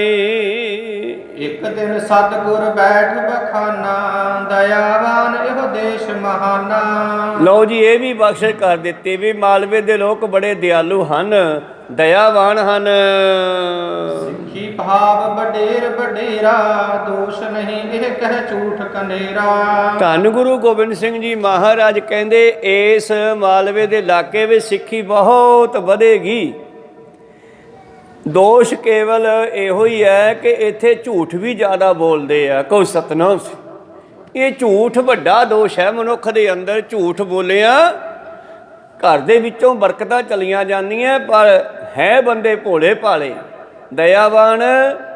ਸਿੱਖੀ ਬਹੁਤ ਹੋਵੇਗੀ। ਪੁੱਤਰੀ ਪਿੱਛੇ ਪਲੇ ਸਦਾਈ ਅੰਨ ਕਨ ਹੋਏ ਟੋਟ ਨ ਕਾਈ। ਔਰ ਇਹ ਲੋਕ ਆਪਣੀਆਂ ਪੁੱਤਰੀਆਂ ਦਾ ਹੱਕ ਖਾਂਦੇ ਹਨ। ਤਾਈਓ ਸਰਪੰਚ ਨੇ ਕਿਹਾ ਸੀ ਨਾ ਵੀ ਸਿੱਖ ਨੇ ਧੀ ਨਹੀਂ ਵੇਚਣੀ। ਪੁਰਾਣੇ ਸਮਿਆਂ ਦੇ ਵਿੱਚ ਤਾਂ ਲੋਕ ਧੀ ਅੱਗੇ ਦਿੰਦੇ ਸੀ, ਆਪਣੀ ਗਰੀਬੀ ਦੂਰ ਕਰਨ ਵਾਸਤੇ ਪੁੱਤ ਵਾਲਿਆਂ ਤੋਂ ਪੈਸੇ ਲੈ ਲੈਂਦੇ ਸੀਗੇ। ਧੰਨ ਗੁਰੂ ਗੋਬਿੰਦ ਸਿੰਘ ਜੀ ਦੇ 52 ਬਚਨਾਂ ਦੇ ਵਿੱਚ ਕਿਹਾ ਹੈ ਕਿ ਸਿੱਖ ਕਦੇ ਵੀ ਧੀ ਦਾ ਪੈਸਾ ਨਾ ਖਾਵੇ। ਧੀ ਭੈਣ ਕਾ ਪੈਸਾ ਖਾਏ ਕਹੇ ਗੋਬਿੰਦ ਸਿੰਘ ਨੰਦ ਲਾਲ ਜੀ ਜਮ ਧੱਕੇ ਖਾਏ। ਇੱਦਾਂ ਦੇ ਅਨੇਕਾਂ ਬਚਨ ਸਤਿਗੁਰਾਂ ਨੇ ਆਪਣੇ ਸਰਬਲੋਕ ਗ੍ਰੰਥ ਵਿੱਚ, ਦਸਮ ਗ੍ਰੰਥ ਵਿੱਚ ਤੇ ਆਪਣੇ ਬਚਨਾਂ ਦੇ ਵਿੱਚ ਉਹਨਾਂ ਨੇ ਬਚਨ ਕੀਤੇ ਹਨ। ਕਹਿਣ ਲੱਗੇ ਇਹ ਲੋਕ ਧੀਆਂ ਤੇ ਪਲਦੇ ਹਨ ਔਰ ਅੰਨ ਇੱਥੇ ਬਹੁਤ ਹੋਵੇਗਾ, ਕੋਈ ਟੋਟ ਨਹੀਂ ਰਹੇਗੀ। ਨਹੀਂ ਅਗਾਵੇਂਗੇ ਮਨ ਕਾਚੇ ਪੈਸੇ ਕੀ ਤ੍ਰਿਸ਼ਨਾ ਮਹਿਰਾਚੇ। ਪਰ ਇਹ ਰੱਜਣਗੇ ਨਹੀਂ, ਇਹਨਾਂ ਨੂੰ ਪੈਸੇ ਦੀ ਬੜੀ ਤ੍ਰਿਸ਼ਨਾ ਲੱਗੀ ਰਹੇਗੀ ਤੇ ਤ੍ਰਿਸ਼ਨਾ ਵਾਲਾ ਬੰਦਾ ਰਚਦਾ ਨਹੀਂ। ਇਸੇ ਚੀਜ਼ ਨੂੰ ਜਪਜੀ ਸਾਹਿਬ 'ਚ ਕਿਹਾ ਹੈ, ਭੁੱਖਿਆਂ ਭੁੱਖ ਨਾ ਉਤਰੀ ਜੇ ਬੰਨਾ ਪੁਰੀਆਂ ਭਾਰ। ਜਿਸ ਦੇ ਅੰਦਰ ਤ੍ਰਿਸ਼ਨਾ ਹੈ ਉਹਨੂੰ ਭਾਵੇਂ ਚਾਰਾਂ ਦੁਨੀਆ ਦਾ, ਚਾਰਾਂ ਲੋਕਾਂ ਦਾ, ਚਾਰਾਂ ਪੁਰੀਆਂ ਦਾ ਸਮਾਨ ਇੱਕ ਬੰਦੇ ਨੂੰ ਦੇ ਦਿਓ ਤਾਂ ਵੀ ਉਹ ਰੱਜੇਗਾ ਨਹੀਂ। ਤੇ ਆਪਾਂ ਵੇਖਦੇ ਹਾਂ ਮੰਤਰੀਆਂ ਸੰਤਰੀਆਂ ਦਾ ਕੋਈ ਥਾਂ ਨਹੀਂ, ਕੋਠੇ ਭਰੀ ਬੈਠੇ ਆ, ਜਨਤਾ ਭੁੱਖੀ ਮਰੀ ਜਾਂਦੀ ਆ। ਮੇਰੇ ਪ੍ਰੀਤਮ ਜੀ ਬਖਸ਼ਿਸ਼ ਕਰਦੇ ਹਨ, ਕਹਿੰਦੇ ਪਰ ਇਹ ਰੱਜਣਗੇ ਨਹੀਂ। ਅੰਨ ਧਨ ਬਹੁਤ ਹੋਵੇਗਾ, ਤ੍ਰਿਸ਼ਨਾ ਬਹੁਤ ਹੋਵੇਗੀ ਨਾਲ। ਬਾਕ ਨ ਮਾਨੇ ਰਹਿਮਤ ਮਾਰੇ ਆਪਣੋ ਭਲਾ ਨਾ ਜਾਣ ਗਵਾਰੇ। ਔਰ ਇਹ ਮਾਰੀ ਮਤ ਮਾਰੀ ਵਾਲੇ ਭਾਵ ਮਾਰੀ ਬੁੱਧੀ ਵਾਲੇ ਭਾਵ ਥੋੜੀ ਮਤ ਵਾਲੇ ਇਹ ਗੱਲ ਨਹੀਂ ਸਮਝਣਗੇ, ਸਾਡੇ ਬਚਨ ਨਹੀਂ ਮੰਨਣਗੇ, ਆਪਣਾ ਭਲਾ ਨਹੀਂ ਸਮਝਣਗੇ ਸਾਡੇ ਬਚਨਾਂ ਵਿੱਚ। ਖਾਨ ਕੋ ਭੇਸ ਸਿੱਖੀ ਕੋ ਪਰਦੇਸ ਮਤਲਬ ਪਾਤਸ਼ਾਹੀ ਰਾਜ ਬਿਨ ਪਾਹੀ। ਔਰ ਇਹ ਕਿਸੇ ਵੀ ਤਰ੍ਹਾਂ ਦਾ ਭੇਖ ਆਪਣੀ ਰੋਜੀ ਵਾਸਤੇ ਬਣਾ ਸਕਦੇ ਆ। ਕਈ ਵਾਰੀ ਹੋ ਸਕਦਾ ਸਿੱਖੀ ਦੇ ਵਿੱਚ ਵੀ ਇਹ ਭੇਸ ਧਾਰ ਕੇ ਆ ਜਾਣ ਜਦੋਂ ਰੋਜੀ ਨਾ ਮਿਲੇ ਕਿਸੇ ਪਾਸਿਓਂ। ਤੇ ਗੁਰੂ ਪਿਆਰਿਓ ਬਹੁਤ ਸਾਰੇ ਲੋਕ ਜਿਹੜੇ ਐਸੇ ਹਨ ਜਿਹੜੇ ਗੁਰੂ ਪਿਆਰਿਓ ਨੌਕਰੀ ਕਰਨ ਵਾਸਤੇ ਵੀ ਅੰਮ੍ਰਿਤ ਛਕਦੇ ਆ ਵੀ ਚਲੋ ਯਾਰ ਕਿਰਪਾਨ ਪਾ ਲਓ, ਆਪਾਂ ਨੂੰ ਗੁਰਦੁਆਰੇ ਨੌਕਰੀ ਮਿਲ ਜੂਗੀ। ਕਹੋ ਸਤਨਾਮ। ਅੰਦਰੋਂ ਮਨ ਕਰਦਾ ਹੋਵੇ ਜਾਂ ਨਾ ਕਰਦਾ ਹੋਵੇ, ਪਰ ਇੱਕ ਮਜਬੂਰੀ ਕਰਕੇ ਪਾਤਸ਼ਾਹ ਜੀ ਕਹਿੰਦੇ ਸਿੱਖੀ ਦਾ ਵੀ ਭੇਖ ਧਾਰਨਗੇ ਇਹ ਔਰ ਹੁਕਮ ਨਹੀਂ ਮੰਨਣਗੇ। ਸਿੱਖੀ ਦੇ ਦੇਸ਼ ਤੋਂ ਪਰੇ ਰਹਿਣਗੇ ਇਹ। ਅੰਦਰੋਂ ਸਿੱਖੀ ਧਾਰਨ ਕਰਨੀ ਚਾਹੀਦੀ ਹੈ, ਬਾਹਰੀ ਤੌਰ 'ਤੇ ਨਹੀਂ। ਮਤਲਬ ਪਾਤਸ਼ਾਹੀ ਮਤਲਬ ਹੀ ਇਹਨਾਂ ਦਾ ਰਾਜ ਭਾਗ ਹੋਵੇਗਾ। ਰਾਜ ਬਿਨ ਪਾਹੀ ਭਾਵ ਗਾਉਂ ਦੇ ਕਾਰਨ ਹੀ ਐਸੇ ਬੰਦੇ ਇਹ ਹੋਣਗੇ। ਗਾਉਂ ਕਰਨਗੇ, ਗਾਉਂ ਪਿੱਛੇ ਹੀ ਇੱਕ ਦੂਜੇ ਦੀ ਜਿਹੜੀ ਹੈ ਇਹ ਸਤਿਕਾਰ ਕਰਨਗੇ। ਭਾਵ ਸਵਾਰਥ ਪਿੱਛੇ, ਜੇ ਸਵਾਰਥ ਪੂਰਾ ਹੁੰਦਾ ਤੇ ਸਤਿਕਾਰ ਕਰਨਗੇ, ਨਹੀਂ ਤਾਂ ਨਹੀਂ ਕਰਨਗੇ। ਇਸ ਕਰਕੇ ਇੱਦਾਂ ਦੇ ਇਹ ਲੋਕ ਹਨ। ਏਕ ਵਾਰ ਸਭ ਦੇਸ ਮਝਾਰੀ ਪਰਿਓ ਕਰਜ ਕੇ ਤਾਪ ਸੋ ਭਾਰੀ। ਤਾਂ ਭਾਈ ਸਾਹਿਬ ਜੀ ਲਿਖਦੇ ਹਨ ਕਿ ਇੱਕ ਵਾਰੀ ਇਸ ਦੇਸ਼ ਦੇ ਵਿੱਚ ਲੋਕਾਂ ਨੂੰ ਤਾਪ ਚੜ੍ਹਨ ਲੱਗਿਆ, ਬਹੁਤ ਜ਼ਿਆਦਾ ਬੁਖਾਰ ਤਾਪ ਚੜ੍ਹਦਾ ਹੈ। ਸਕਲ ਦੁਖੀ ਤਨ ਥਰ ਹਰ ਕਾਪੇ, ਪੀਤ ਬਨ ਦਿਨ ਰਾਤ ਸੰਤਾਪੇ। ਔਰ ਸਾਰੀ ਦੁਨੀਆ ਹੀ ਇਸ ਇਲਾਕੇ ਦੀ ਕਹਿੰਦੇ ਦੁਖੀ ਹੋਣ ਲੱਗੀ। ਸਰੀਰ ਥਰ ਥਰ ਕੰਬਦਾ ਹੈ, ਕਾਂਬੇ ਦਾ ਬੁਖਾਰ ਚੜ੍ਹਦਾ ਹੈ, ਚਿਹਰੇ ਪੀਲੇ ਪੈ ਜਾਂਦੇ ਹਨ। ਖਾਇਓ ਜਾਏ ਨ ਪੀਵੈ ਪਾਨੀ, ਪਰ ਰਹਿ ਦੁਰਲਭ ਹੈ ਮਹਾਨੀ। ਦੁਰਬਲ ਹੈ, ਕਮਜ਼ੋਰੀ ਹੋ ਗਈ, ਕਮਜ਼ੋਰੀ ਆ ਗਈ, ਦੁਰਬਲ ਕਮਜ਼ੋਰੀ ਹੋ ਗਈ। ਔਰ ਨਾ ਉੱਠ ਕੇ ਕੁਝ ਖਾਧਾ ਜਾਂਦਾ, ਨਾ ਪਾਣੀ ਪੀਤਾ ਜਾਂਦਾ, ਲੰਬੇ ਪਏ ਰਹਿੰਦੇ। ਡੱਲੇ ਆਨ ਗੁਰੂ ਕੇ ਪਾਸ, ਕਹੀਂ ਤਾਪ ਕੀ ਬ੍ਰਿਥਾ ਪ੍ਰਕਾਸ਼। ਤੇ ਭਾਈ ਡੱਲਾ ਜੀ ਨੇ ਇੱਕ ਦਿਨ ਫਿਰ ਗੁਰੂ ਸਾਹਿਬ ਨੂੰ ਦੱਸਿਆ, ਮਹਾਰਾਜ ਇਸ ਇਲਾਕੇ ਵਿੱਚ ਬੁਖਾਰ ਬੜਾ ਫੈਲ ਗਿਆ ਹੈ, ਦੁਨੀਆ ਨੂੰ ਤਾਪ ਚੜ੍ਹਦਾ, ਉੱਠਿਆ ਨਹੀਂ ਜਾਂਦਾ, ਐਸੀ ਕਮਜ਼ੋਰੀ ਆ ਜਾਂਦੀ ਆ। ਮਹਾਰਾਜ ਕੁਝ ਯਤਨ ਬਤਾਵੋ, ਆਪਣੇ ਜਾਨੋ ਤਾਪ ਮਿਟਾਵੋ। ਮਹਾਰਾਜ ਤੁਸੀਂ ਇਹ ਜੰਗਲ ਦੇ ਇਲਾਕੇ ਨੂੰ ਆਪਣਾ ਇਲਾਕਾ ਕਿਹਾ ਹੈ, ਮੇਰਾ ਦੇਸ਼ ਹੈ, ਇਹ ਮੇਰਾ ਮਾਲਵਾ ਹੈ, ਮੈਂ ਇਹਨੂੰ ਮਾਲੋ ਮਾਲ ਕਰਨਾ ਤੇ ਆਪਣੇ ਜਾਣ ਕੇ ਇਹਨਾਂ ਲੋਕਾਂ ਨੂੰ ਬਚਾਓ ਮਹਾਰਾਜ ਤਾਪ ਤੋਂ। ਤੁਮ ਬਿਨਾ ਮਰੋ ਨਹਿ ਰਖਵਾਰਾ, ਗਹਿਓ ਆਸਰਾ ਵੱਡੇ ਵਿਚਾਰਾ। ਔਰ ਤੁਸੀਂ ਹੀ ਸਾਡੇ ਆਸਰਾ ਹੋ, ਸਹਾਰਾ ਹੋ, ਤੁਹਾਡਾ ਆਸਰਾ ਲਿਆ ਹੈ, ਤੁਹਾਡੇ ਤੋਂ ਬਗੈਰ ਸਾਡਾ ਕੋਈ ਨਹੀਂ। ਸੁਨਤ ਬਿਨੈ ਕੋ ਪਹਿ ਕਿਰਪਾਲ, ਕਹਿਓ ਉਪਾਉ ਕਰੋ ਤਤਕਾਲ। ਪਾਤਸ਼ਾਹ ਦਇਆ ਦੇ ਘਰ ਵਿੱਚ ਆਏ, ਕਹਿੰਦੇ ਕੋਈ ਨਹੀਂ, ਕਰਦੇ ਆ। ਸਿਰ ਪਰ ਰਾਖੋ ਸਗਰੇ ਕੇਸ਼, ਗੁਰਬਾਣੀ ਨਿਤ ਪੜੋ ਵਿਸ਼ੇਸ਼। ਕਹਿੰਦੇ ਤਾਪ ਲੈ ਜਾਊਗਾ, ਅੱਜ ਤੋਂ ਬਾਅਦ ਕੇਸ ਕੱਟਣੇ ਬੰਦ ਕਰ ਦਿਓ, ਕਿਉਂਕਿ ਪਾਤਸ਼ਾਹ ਜੀ ਨੇ ਕਈ ਵਾਰੀ ਸੰਸਾਰ ਨੂੰ ਗੁਰਮਤਿ ਵਿੱਚ ਲਿਆਉਣ ਵਾਸਤੇ ਕੁਝ ਦੁੱਖ ਵੀ ਦਿਖਾਏ। ਫਿਰ ਦੁੱਖਾਂ ਤੋਂ ਡਰਦਾ ਹੋਇਆ ਬੰਦਾ ਭੱਜ ਕੇ ਗੁਰੂ ਦੇ ਚਰਨੀ ਪੈਂਦਾ। ਜਿਸ ਤਰ੍ਹਾਂ ਦਾਨ ਸਿੰਘ ਵਾਲੇ 'ਚ ਆਏ ਸਤਿਗੁਰੂ ਪਾਤਸ਼ਾਹ ਤੇ ਦਾਨ ਸਿੰਘ ਨੂੰ ਕਹਿਣ ਲੱਗੇ, ਲੈ ਵੀ ਦਾਨ ਸਿਆਂ ਤੇਰੇ ਨਗਰ ਵਿੱਚ ਆ ਗਏ ਤੇ ਨਗਰ ਨਿਵਾਸੀਆਂ ਨੂੰ ਕਹਿ ਦੇ ਲਾਹਾ ਖੱਟ ਲੈਣ। ਪਿੰਡ ਵਿੱਚ ਜਾ ਕੇ ਢੋਲ ਵਜਾ ਕੇ ਕਹਿ ਕੇ ਆ ਵੀ ਗੁਰੂ ਗੋਬਿੰਦ ਸਿੰਘ ਜੀ ਆਪਣੇ ਪਿੰਡ ਆਏ ਆ, ਬਾਹਰ ਫਿਰਨੀ ਤੇ ਬੈਠੇ ਆ, ਚੱਲ ਕੇ ਦਰਸ਼ਨ ਕਰ ਲਓ। ਦਾਨ ਸਿੰਘ ਨੇ ਪਿੰਡ ਵਿੱਚ ਗੇੜਾ ਲਾਇਆ, ਢੋਲ ਵਜਾ ਵਜਾ ਕੇ ਦੱਸਿਆ ਲੋਕਾਂ ਨੂੰ, ਸੱਥਾਂ ਵਿੱਚ ਬੈਠੇ ਲੋਕਾਂ ਨੂੰ ਕਿਹਾ, ਕਹਿੰਦੇ ਜਾ ਜਾ ਤੂੰ ਹੀ ਪਾਈ ਫਿਰ ਡਾਹਾ ਜਾ ਵੱਡੀ ਕਿਰਪਾਨ, ਇਹ ਤੂੰ ਹੀ ਪਾਈ ਫਿਰ, ਕਹਿੰਦੇ ਸਾਨੂੰ ਲੋੜ ਨਹੀਂ ਦਰਸ਼ਨਾਂ ਦੀ। ਹੁਣ ਇਹ ਗੱਲ ਦਾਨ ਸਿੰਘ ਨੂੰ ਚੰਗੀ ਨਾ ਲੱਗੀ ਜਦੋਂ ਸ੍ਰੀ ਸਾਹਿਬ ਨੂੰ ਐਸਾ ਬਚਨ ਬੋਲਦੇ ਆ ਪਿੰਡ ਵਾਲੇ ਲੋਕ। ਦਾਨ ਸਿੰਘ ਆ ਕੇ ਮਾਰਾ ਕਹਿਣ ਲੱਗਿਆ, ਮੈਂ ਤਾਂ ਨਹੀਂ ਜਾਂਦਾਗਾ। ਕਹਿੰਦੇ ਨਹੀਂ ਦਾਨ ਸਿੰਘਾ, ਕੱਲ੍ਹ ਨੂੰ ਫੇਰ ਜਾਈ ਇੱਕ ਵਾਰੀ। ਦੂਜੇ ਦਿਨ ਫੇਰ ਦਾਨ ਸਿੰਘ ਨੂੰ ਧੱਕੇ ਨਾਲ ਭੇਜਿਆ, ਜਾ ਕੇ ਫਿਰ ਵੀ ਹੁਕਮ ਬਜਾਇਆ, ਪਰ ਪਿੰਡ ਵਾਲਿਆਂ ਨੇ ਕੋਈ ਗੌਰ ਨਾ ਕੀਤੀ। ਦਾਨ ਸਿੰਘ ਕਹਿਣ ਲੱਗਿਆ, ਜੀ ਪੁੱਠਾ ਬੋਲਦੇ, ਇਹਨਾਂ ਲੋਕਾਂ ਨੂੰ ਅਕਲ ਹੀ ਨਹੀਂ, ਮੈਂ ਤਾਂ ਇਹਨਾਂ ਲੋਕਾਂ ਦੇ ਭਲੇ ਵਾਸਤੇ ਤੁਹਾਨੂੰ ਆਪਣੇ ਨਗਰ ਲੈ ਕੇ ਆਇਆ ਸੀ, ਪਰ ਇਹਨਾਂ ਨੂੰ ਅਕਲ ਨਹੀਂ ਹੈਗੀ। ਪਾਤਸ਼ਾਹ ਕਹਿੰਦੇ ਕੋਈ ਗੱਲ ਨਹੀਂ, ਤੂੰ ਇੱਕ ਵਾਰੀ ਹੋਰ ਜਾ ਕੇ ਕਿਹਾ, ਜੇ ਨਾ ਆਏ ਤਾਂ ਫਿਰ ਮੈਂ ਸੱਦ ਲੂੰਗਾ। ਤੇ ਤੀਜੇ ਦਿਨ ਭਾਈ ਦਾਨ ਸਿੰਘ ਫੇਰ ਗਿਆ, ਉਸੇ ਤਰ੍ਹਾਂ ਪੀਪਾ ਖੜਕਾ ਕੇ ਢੋਲ ਵਜਾ ਕੇ ਪਿੰਡ ਵਿੱਚ ਦੱਸਿਆ ਵੀ ਗੁਰੂ ਗੋਬਿੰਦ ਸਿੰਘ ਜੀ ਆਪਣੇ ਪਿੰਡ 'ਚ ਆਏ ਨਾ, ਫਿਰਨੀ ਤੇ ਬੈਠੇ। ਅੱਜ ਵੀ ਗੁਰਦੁਆਰਾ ਸਾਹਿਬ ਉਹ ਫਿਰਨੀ ਤੇ ਆ, ਬਾਰ-ਬਾਰ ਦਾਨ ਸਿੰਘ ਵਾਲੇ ਨਗਰ 'ਚ, ਜਿੱਥੇ ਪਾਤਸ਼ਾਹ ਆ ਕੇ ਬਰਾਜੇ ਸੀ। ਤਾਂ ਪਿੰਡ ਵਾਲਿਆਂ ਨੇ ਫਿਰ ਵੀ ਗੌਰ ਨਾ ਕੀਤੀ। 2 ਦਿਨ ਟੱਪੇ, 3 ਟੱਪੇ, ਅਖੀਰ ਪਿੰਡ ਵਿੱਚ ਮੌਤ ਹੋਣ ਲੱਗੀ।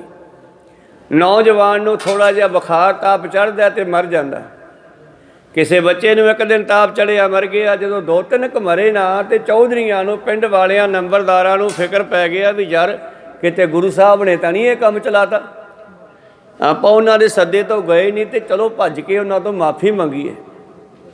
ਹਾਂ ਤਾਂ ਲਗਾਤਾਰ ਹੀ ਮਰਨ ਲੱਗ ਪਏ। ਤੇ ਉਸ ਵੇਲੇ ਫਿਰ ਪਿੰਡ ਵਾਲੇ ਇਕੱਠੇ ਹੋ ਕੇ ਆਏ, ਫਿਰਨੀ ਤੇ ਬੈਠੇ ਸਰ ਕੋਲ। ਪਾਤਸ਼ਾਹ ਕਹਿੰਦੇ ਆਓ ਭਾਈ, ਕਿਵੇਂ ਆਏ ਜੀ? ਤੁਹਾਡੇ ਦਰਸ਼ਨ ਕਰਨ ਆਏ ਸੀ। ਕਹਿੰਦੇ ਅਸੀਂ ਤਾਂ ਇੱਥੇ 5 ਦਿਨ ਹੋ ਗਏ ਆਇਆਂ ਨੂੰ, ਹਫ਼ਤਾ ਹੋ ਗਿਆ ਬੈਠਿਆਂ ਨੂੰ। ਦਾਨ ਸਿੰਘ ਸਾਡਾ ਕਹਿ ਕੇ ਵੀ ਆਇਆ ਸੀ, ਉਦੋਂ ਕੀ ਬੋਲਦੇ ਸੀਗੇ, ਸ੍ਰੀ ਸਾਹਿਬ ਨੂੰ ਕੀ ਕੌੜੇ ਵਚਨ ਬੋਲਦੇ ਸੀਗੇ, ਇਹ ਤੂੰ ਹੀ ਪਾਈ ਰੱਖ, ਸਾਨੂੰ ਲੋੜ ਨਹੀਂ। ਇਹ ਤਾਂ ਹੁਣ ਇੱਦਾਂ ਹੀ ਚੱਲੂਗਾ ਕੰਮ। ਉਹ ਫਿਰ ਵਿਚਾਰੇ ਮਿੰਨਤਾਂ ਕਰਨ ਲੱਗੇ, ਨਹੀਂ ਮਹਾਰਾਜ ਇਹ ਤਾਂ ਕੰਮ ਖਰਾਬ ਹੋ ਗਿਆ, ਤਾਂ ਬੱਚੇ ਮਰੀ ਜਾਂਦੇ ਆ, ਥੋੜ੍ਹਾ ਤਾਪ ਚੜ੍ਹਦਾ ਮਰ ਜਾਂਦੇ ਆ, ਤਾਪ ਚੜ੍ਹਦਾ ਮਰ ਜਾਂਦੇ ਆ।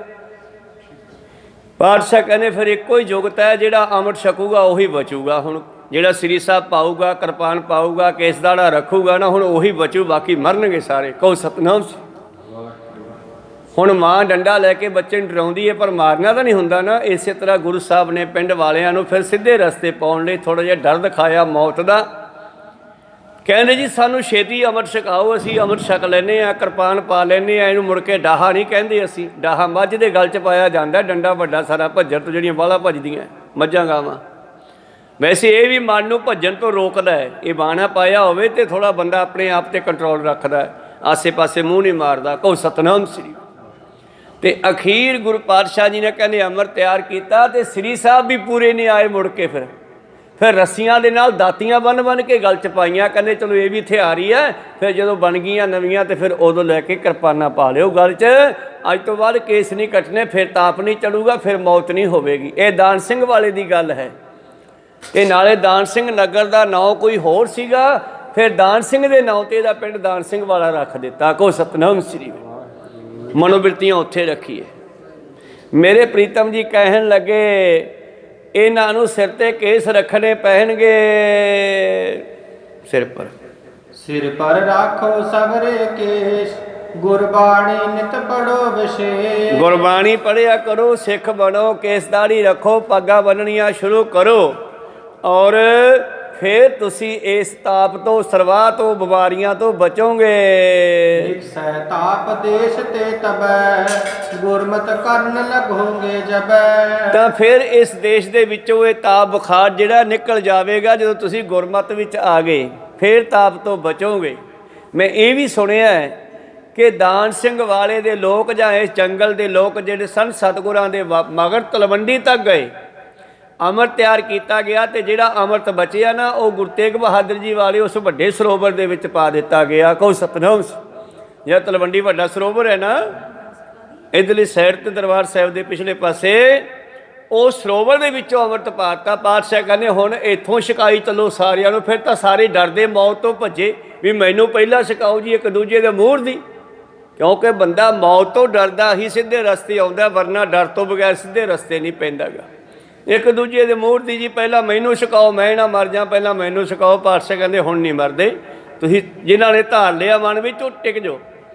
ਫਿਰ ਕਹਿੰਦੇ ਉਸ ਸਰੋਵਰ ਦੇ ਕੋਲ ਪਾਤਸ਼ਾਹ ਜੀ ਨੇ ਅੰਮ੍ਰਿਤ ਛਕਾਇਆ ਸਾਰੇ ਨਗਰ ਨਿਵਾਸੀਆਂ ਨੂੰ, ਜੰਗਲੀ ਲੋਕਾਂ ਨੂੰ, ਜਿਨ੍ਹਾਂ ਨੇ ਗੁਰੂ ਪਿਆਰੋ ਤਾਪ ਦੇ ਕਾਰਨ ਮਰਨਾ ਸ਼ੁਰੂ ਕੀਤਾ ਸੀ।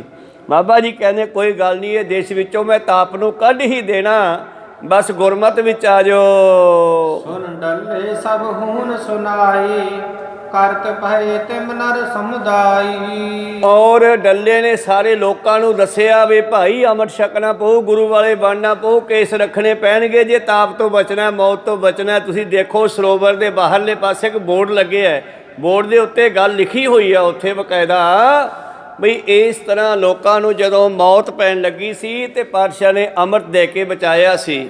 ਤੇ ਭਾਈ ਡੱਲੇ ਨੇ ਸਾਰੇ ਲੋਕਾਂ ਨੂੰ ਦੱਸਣਾ ਕੀਤਾ ਹੈ ਜੀ। ਤਜ ਨਿਜ ਗ੍ਰਾਮਨ ਕੋ ਚਲ ਆਏ, ਰਹੇ ਦਮਦਮੇ ਪਠਨ ਲਗਾਏ। ਤਾਂ ਹੁਣ ਗੁਰੂ ਪਿਆਰਿਓ, ਜਿਨ੍ਹਾਂ ਲੋਕਾਂ ਨੂੰ ਖਤਰਾ ਪੈਦਾ ਹੋ ਗਿਆ ਤਾਪ ਨਾਲ ਮੌਤ ਹੋਣ ਦਾ, ਜਿਵੇਂ ਆ ਕਰੋਨੇ ਤੋਂ ਮੌਤ ਹੋਣ ਲੱਗੀ ਸੀ, ਇਸੇ ਤਰ੍ਹਾਂ ਹੀ ਦਿੱਲੀ ਦੇ ਵਿੱਚ 8ਵੇਂ ਪਾਤਸ਼ਾਹ ਵੇਲੇ ਬਿਮਾਰੀ ਪਈ ਸੀ। ਉਦੋਂ 8ਵੇਂ ਪਾਤਸ਼ਾਹ ਨੇ ਦਿੱਲੀ ਦੇ ਲੋਕਾਂ ਨੂੰ ਬਚਾਇਆ ਸੀ। ਸਤਿਗੁਰੂ ਪਾਤਸ਼ਾਹ ਜੀ ਦੇ ਕੋਲ ਕਹਿੰਦੇ ਦਮਦਮਾ ਸਾਹਿਬ ਫਿਰ ਭੱਜ ਕੇ ਆਉਣ ਲੱਗੇ, ਤੇ ਸਤਿਗੁਰੂ ਪਾਤਸ਼ਾਹ ਕਹਿੰਦੇ ਹੁਣ ਤੁਸੀਂ ਇੱਥੇ ਬਾਣੀ ਸਿੱਖੋ ਬੈਠ ਕੇ।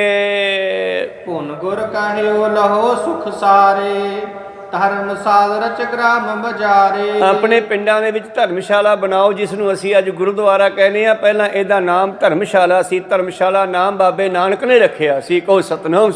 ਜਿੱਥੇ ਧਰਮ ਦੀ ਗੱਲ ਕੀਤੀ ਜਾਂਦੀ ਆ, ਜਦੋਂ ਵੀ ਕਿਸੇ ਨਗਰ ਵਿੱਚ ਜਾਂਦੇ, ਨਗਰ ਨਿਵਾਸੀ ਦੇ ਰਸਤੇ ਪਾਉਂਦੇ, ਫਿਰ ਉੱਥੇ ਇੱਕ ਸਾਂਝਾ ਥਾਂ ਤਿਆਰ ਕਰਾਉਂਦੇ ਬਈ ਇੱਥੇ ਬੈਠ ਕੇ ਸੁਬਾਹ ਸ਼ਾਮ ਸਿਮਰਨ ਕਰਨਾ। ਤੁਸੀਂ ਵਾਹਿਗੁਰੂ ਮੰਤਰ ਦਾ, ਸਤਨਾਮ ਦਾ ਸਿਮਰਨ ਦਿੰਦੇ ਪਾਤਸ਼ਾਹ ਨਗਰ ਨਿਵਾਸੀਆਂ ਨੂੰ। ਸ਼ਬਦ ਵੀ ਲਿਖ ਕੇ ਦੇ ਦਿੰਦੇ, ਸ਼ਬਦ ਦਾ ਜਾਪ ਕਰਿਆ ਕਰੋ। ਜਪਜੀ ਸਾਹਿਬ ਦਾ ਪਾਠ ਉਹਨਾਂ ਨੇ ਗੁਰੂ ਅੰਗਦ ਦੇਵ ਜੀ ਤੋਂ ਤਿਆਰ ਕਰਵਾਇਆ ਕਰਤਾਰਪੁਰ ਬੈਠ ਕੇ। ਰਚਿਆ ਅਲੱਗ-ਅਲੱਗ ਸੀਗਾ ਇਹਦੀਆਂ ਪੌੜੀਆਂ, ਕੋਈ ਕਿਤੇ ਰਚੀਆਂ, ਕੋਈ ਕਿਤੇ ਰਚੀਆਂ। ਕੁਝ ਪੌੜੀਆਂ ਸਿੱਧਾ ਨਾਲ ਗੋਸ਼ਟ ਕਰਦਿਆਂ ਰਚੀਆਂ, ਜਿਹੜੀਆਂ ਪਿੱਛੇ ਮੁੰਦਾ, ਸੰਤੋਖ, ਸਰਮਪਤ, ਝੋਲੀ, ਇਹ ਸਾਰੀਆਂ ਪੌੜੀਆਂ ਸਿੱਧ ਗੋਸ਼ਟ ਵਿੱਚੋਂ ਪ੍ਰਾਪਤ ਹੋਈਆਂ। ਭਾਵ ਫਿਰ ਬੈਠ ਕਰਕੇ ਕਿਹਾ ਲੈਣੇ ਆ ਭਾਈ, ਇੱਕ ਸਿੱਖ ਦਾ ਨਿਤਨੇਮ ਤਿਆਰ ਕਰਨਾ ਇੱਥੇ ਬੈਠ। ਹਾਂ ਮਹਾਰਾਜ ਹੁਕਮ ਕਰੋ। ਤੇ ਪਾਤਸ਼ਾਹ ਨੇ ਫਿਰ ਇਹ ਜਪਜੀ ਸਾਹਿਬ ਲੜੀਬੰਦ ਕਰਵਾਇਆ। ਕਹੋ ਸਤਨਾਮ ਸੀ, ਅਖੀਰ ਤੇ ਸ਼ਲੋਕ ਲਿਖਿਆ। ਤੇ ਸਾਡਾ ਜਿਹੜਾ ਹੈ ਨਿਤਨੇਮ ਬਣਾ ਦਿੱਤਾ ਬਾਬੇ ਨਾਨਕ ਨੇ, ਸੁਬਹ ਜਪਜੀ ਸਾਹਿਬ ਤੇ ਸ਼ਾਮ ਨੂੰ ਰਹਿ ਰਸ ਤੇ ਇੱਕ ਸੋਹਲਾ ਸਾਹਿਬ ਸੌਣ ਲੱਗਿਆ। ਇਹ ਤਿੰਨ ਬਾਣੀਆਂ ਬਾਬੇ ਨਾਨਕ ਜੀ ਨੇ ਪਹਿਲਾਂ ਸਾਨੂੰ ਦਿੱਤੀਆਂ। ਫਿਰ 10ਵੇਂ ਪਾਤਸ਼ਾਹ ਸਮਾਂ ਆਇਆ, ਉਹਨਾਂ ਨੇ ਨਾਲ ਚੌਪੀ ਸਾਹਿਬ, ਸਵਈਏ ਤੇ ਜਾਪ ਸਾਹਿਬ ਐਡ ਕਰ ਦਿੱਤਾ। ਕਹੋ ਸਤਨਾਮ। ਇਉਂ 7 ਬਾਣੀਆਂ ਸਿੱਖ ਨੂੰ ਪਾਤਸ਼ਾਹ ਜੀ ਨੇ ਨਿਤਨੇਮ ਦੀਆਂ ਦੇਣੀਆਂ ਕੀਤੀਆਂ। ਜਪਜੀ ਸਾਹਿਬ, ਰਹਿਰਾਸ ਸਾਹਿਬ, ਔਰ ਇਸੇ ਤਰ੍ਹਾਂ ਹੀ ਗੁਰ ਪਿਆਰੋ ਚੌਪੀ ਸਾਹਿਬ ਤੇ ਆਨੰਦ ਸਾਹਿਬ ਪੂਰਾ, ਔਰ ਜਾਪ ਸਾਹਿਬ, ਸਵਈਏ, ਤਪ ਪ੍ਰਸਾਦ ਸਵਈਏ, ਸ਼ਰਾਵਕ ਸੁਧ ਸਮੂਹ ਸਿਧਾਨ ਕੇ, ਇਹ ਸਾਰੀਆਂ ਚੀਜ਼ਾਂ ਸਤਿਗੁਰਾਂ 10ਵੇਂ ਪਾਤਸ਼ਾਹ ਨੇ ਫਿਰ ਸਿੱਖ ਦਾ ਇੱਕ ਨਿਤਨੇਮ ਬਣਾਤਾ ਵੱਡਾ। ਪਹਿਲਾਂ ਬਾਬੇ ਨਾਨਕ ਨੇ 3 ਬਾਣੀਆਂ ਦਿੱਤੀਆਂ, ਉਸ ਤੋਂ ਬਾਅਦ ਤੀਜੇ ਪਾਤਸ਼ਾਹ ਆਏ ਤੇ ਨਾਲ ਆਨੰਦ ਸਾਹਿਬ ਜੋੜਤਾ 40 ਪੌੜੀਆਂ ਦਾ।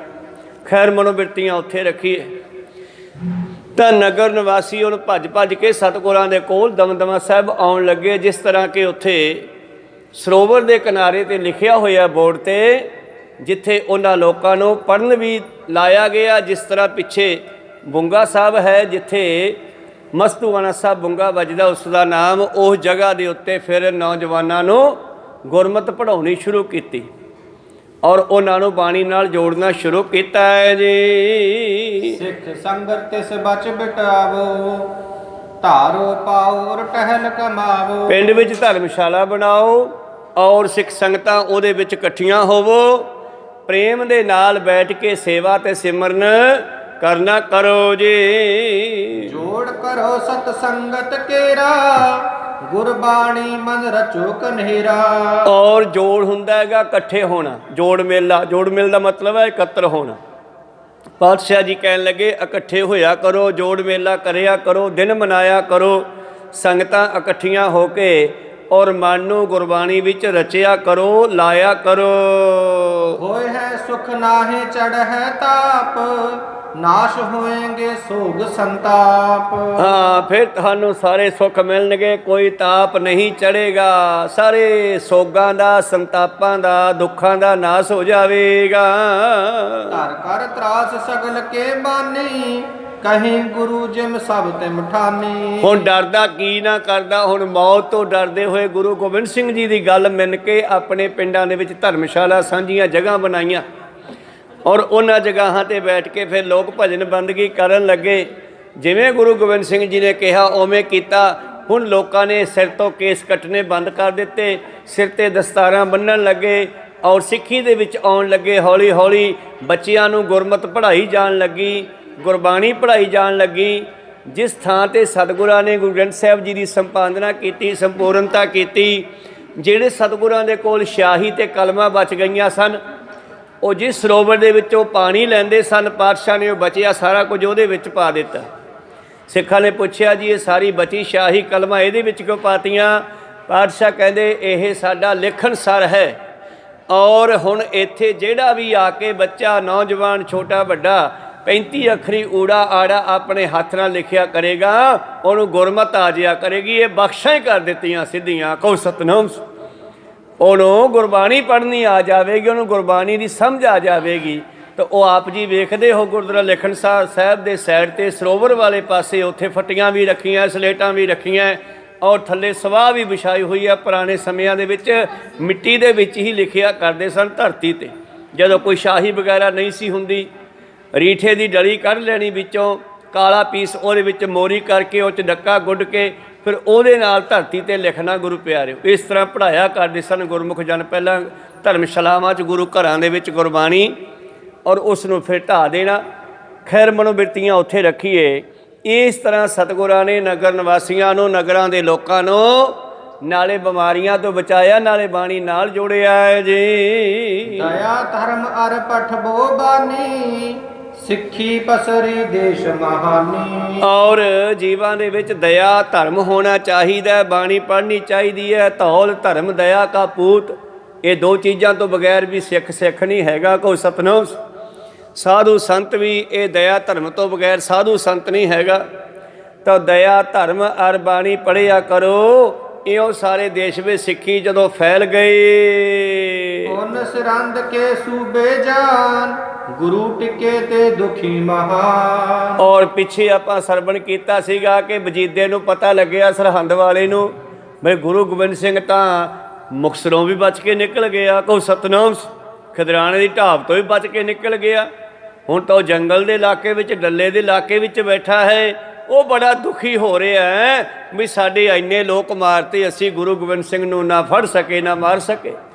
ਆਪਣੇ ਘਰੇ ਦੁਖੀ ਹੋ ਰਿਹਾ ਹੈ। ਲਿਖਿਓ ਪਤਰ ਨਿਜ ਜੋਰ ਜਨਾਇਓ, ਡੱਲੇ ਕੇ ਸਮੀਪ ਪਹੁੰਚਾਇਓ। ਇਹਨੇ ਦੂਜੀ ਚਿੱਠੀ ਫੇਰ ਲਿਖੀ ਆ। ਪਹਿਲਾਂ ਇੱਕ ਚਿੱਠੀ ਭੇਜੀ ਸੀ, ਡੱਲੇ ਨੇ ਜਵਾਬ ਦੇਤਾ ਸੀ, ਕਹਿੰਦੇ ਗੁਰੂ ਸਾਹਿਬ ਤੇਰੇ ਹਵਾਲੇ ਨਹੀਂ ਕਰਾਂਗੇ, ਤੇਰੇ ਨਾਲ ਦੋ ਹੱਥ ਕਰਾਂਗੇ ਅਸੀਂ। ਕਹਿੰਦਾ ਮੈਂ ਫੌਜ ਚੜਾ ਕੇ ਆ ਜਾਵਾਂ। ਕਹਿੰਦੇ ਲਿਆ ਚੜਾ ਕੇ ਫੌਜ। ਆ ਜੰਗਲ ਦਾ ਇਲਾਕਾ ਸਾਡਾ ਸਾਰਾ ਹੀ ਇਹ ਮੋਰਚਾ ਬੰਦੀ ਬਣਾ ਕੇ ਬੈਠੇ ਆ, ਜਦੋਂ ਮਰਜੀ ਆ ਜੀ, ਤੇਰੇ ਨਾਲ ਤਿਆਰ ਆ ਲੜਨ ਨੂੰ। ਦੂਜੀ ਚਿੱਠੀ ਲਿਖ ਕੇ ਭੇਜਦਾ ਹੈ। ਗਾਇਓ ਦੁਰਗ ਮੈਂ ਲੈ ਕਰ ਸੋਈ, ਸਤਿਗੁਰ ਕੋ ਸਿਰ ਤਿਸ ਕੀ ਹੋਈ। ਔਰ ਸਤਿਗੁਰੂ ਪਾਤਸ਼ਾਹ ਜੀ ਦੇ ਕੋਲ ਉਹ ਚਿੱਠੀ ਲੈ ਕੇ ਕਿਲੇ ਦੇ ਵਿੱਚ ਜਿੱਥੇ ਸਤਿਗੁਰੂ ਬਿਰਾਜਮਾਨ ਸਨ ਪਹੁੰਚਿਆ ਹੈ। ਏਕ ਸਿੱਖ ਕੋ ਤਬੈ ਪਠਾਇਓ, ਗੁਪਤ ਰਹੋ ਸੁਨ ਕਹਾਂ ਪਠਾਇਓ। ਤਾਂ ਸਤਿਗੁਰੂ ਜੀ ਨੇ ਇੱਕ ਸਿੱਖ ਨੂੰ ਭੇਜਿਆ ਤੇ ਕਿਹਾ ਗੁਪਤ ਰਹਿ ਕੇ ਸੁਣੀ ਕਿ ਵਜ਼ੀਰ ਖਾਨ ਨੇ ਕੀ ਲਿਖ ਕੇ ਭੇਜਿਆ।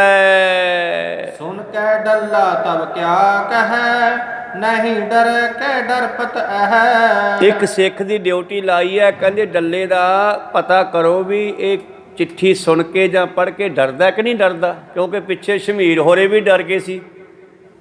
ਔਰ ਉਸ ਤੋਂ ਪਹਿਲਾਂ ਗੁਰੂ ਪਿਆਰਿਓ ਸਤਿਗੁਰਾਂ ਨੂੰ ਮਾਛੀਵਾੜੇ ਵਾਲੇ ਜਿਹੜੇ ਸਨ ਗੁਲਾਬਾ ਤੇ ਪੰਜਾਬਾ ਮਸੰਦ, ਉਹਨਾਂ ਨੇ ਵੀ ਤੜਕੇ ਸਰੋਪਾ ਦੇ ਕੇ ਕਹਿੰਦਾ ਪਾਤਸ਼ਾਹ ਤੁਸੀਂ ਚਲੇ ਜਾਓ ਇੱਥੋਂ, ਸਾਨੂੰ ਪਤਾ ਲੱਗਿਆ ਫੌਜ ਜਿਹੜੀ ਆ ਤੁਹਾਨੂੰ ਘੇਰਾ ਪਾਉਂਦੀ ਜਾਂਦੀ ਆ। ਕਹੋ ਸਤਨ ਸਾਡਾ ਤਾਂ ਸ਼ਹਿਰ ਹੀ, ਸਾਡਾ ਤਾਂ ਦੇਸ਼ ਹੀ ਜਿਹੜਾ ਹੈ ਉੱਜੜ ਜਾਵੇਗਾ।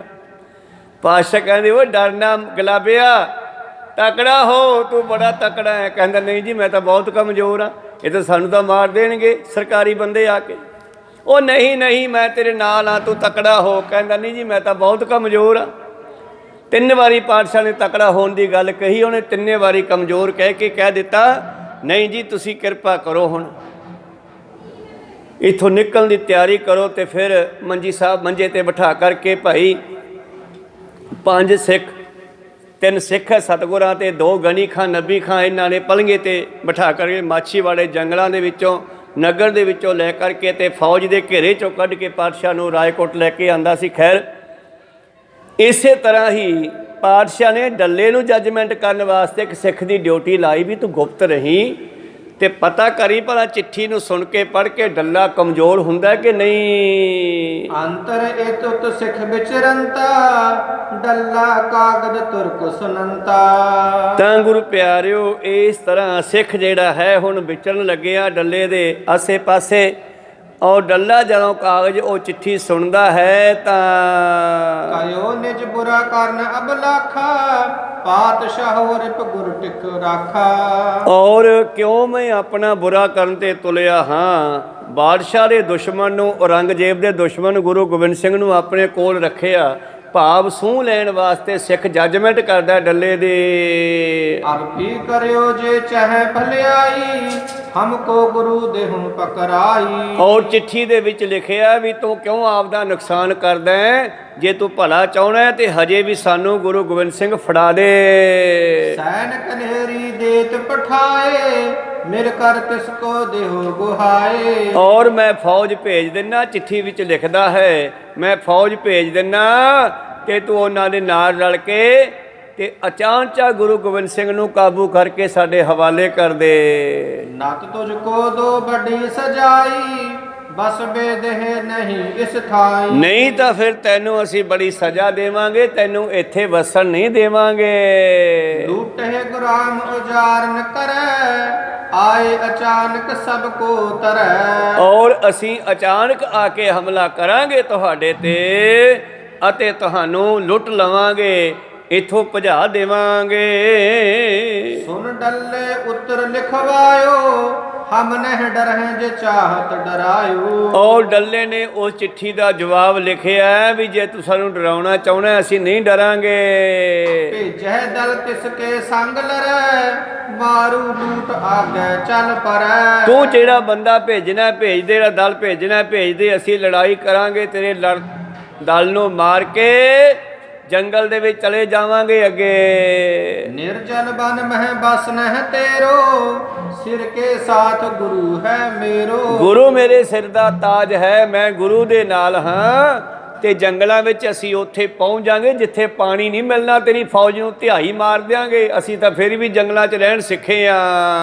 ਕਿਸ ਬਿਦ ਗਹਿ ਨ ਗਹਿ ਬੇਦੇ ਹੈ, ਨਿਜ ਪ੍ਰਾਨਨ ਕੇ ਸੰਗ ਰੱਖੇ ਹੈ। ਔਰ ਅਸੀਂ ਗੁਰੂ ਨੂੰ ਆਪਣੀ ਜਾਨ ਤੋਂ ਵੱਧ ਪਿਆਰਾ ਕਰਕੇ ਰੱਖਿਆ ਹੋਇਆ, ਨਾ ਤੈਨੂੰ ਫੜਨ ਦੇਵਾਂਗੇ ਨਾ ਫੜਾਵਾਂਗੇ। ਇਮ ਉੱਤਰ ਡੱਲੇ ਲਿਖਵਾਇਓ, ਸਮੁੰਦ ਵਜੀਦੇ ਤੁਰਤ ਪਠਾਇਓ। ਔਰ ਇਸ ਤਰ੍ਹਾਂ ਚਿੱਠੀ ਦਾ ਜਵਾਬ ਲਿਖਵਾ ਕਰਕੇ ਭਾਈ ਵਜੀਦੇ ਨੇ ਆਪਣਾ ਭਾਈ ਡੱਲੇ ਨੇ ਵਜੀਦੇ ਵੱਲ ਭੇਜਿਆ। ਸਗਰੀ ਬਾਤ ਦੋਹਨ ਦਿਸ਼ ਕੇਰੀ, ਸਿੱਖ ਨੇ ਸੁਣੀ ਭਲੇ ਤਿਸ ਬੇਰੀ। ਇਸ ਤਰ੍ਹਾਂ ਗੁਰੂ ਪਿਆਰਿਓ ਉਹ ਚਿੱਠੀ ਦੀਆਂ ਗੱਲਾਂ ਜਿਹੜੀਆਂ ਹਨ ਇਹ ਵੀ ਸਿੱਖ ਨੇ ਸੁਣੀਆਂ, ਜਿਹੜੀ ਚਿੱਠੀ ਲਿਖ ਕੇ ਭੇਜੀ ਹੈ ਇਹ ਵੀ ਸਿੱਖ ਨੇ ਸੁਣੀ ਹੈ। ਸੋ ਸਤਿਗੁਰ ਟਿਹ ਗਿਆਨ ਸੁਨਾਈ, ਸੁਨ ਕਰ ਖੁਸ਼ੀ ਭਈ ਸੁਖਦਾਈ। ਸਿੱਖ ਨੇ ਆ ਕੇ ਦੱਸਤਾ ਮਹਾਰਾਜ ਡੱਲੇ ਨੇ ਏਦਾਂ ਜਵਾਬ ਦੇ ਦਿੱਤਾ ਹੈ। ਕੇਤਕ ਦਿਵਸ ਬਤੀਤੇ ਔਰ, ਸਤਿਗੁਰ ਬਾਸੇ ਤਿਸ ਕੀ ਠੌਰ। ਔਰ ਕਈ ਦਿਨ ਬਤੀਤ ਹੋਏ, ਸਤਿਗੁਰਾਂ ਨੇ ਉੱਥੇ ਹੀ ਟਿਕਾਣਾ ਰੱਖਿਆ ਹੈ ਕੁਝ ਦਿਨ ਹੋਰ। ਉਸ ਤੋਂ ਬਾਅਦ ਫਿਰ ਅੱਗੇ ਕੀ ਹੁੰਦਾ ਇਹ ਆਪਾਂ ਅਗਲੇ ਦਿਨਾਂ ਵਿੱਚ ਸਰਵਣ ਕਰਾਂਗੇ। ਬੋਲਦੇ ਅਨੇਕਾਂ ਅੱਖਰ ਬਾਅਦ ਘਾਟ ਹੋ ਜਾਂਦੇ, ਸਿੱਖ ਸੰਗਤਾਂ ਤੇ ਸਤਿਗੁਰੂ ਬਖਸ਼ਣ ਯੋਗ ਹੈ, ਬਖਸ਼ ਲੈਣਾ ਜੀ। ਸਮਾਪਤੀ ਕਰੀਏ।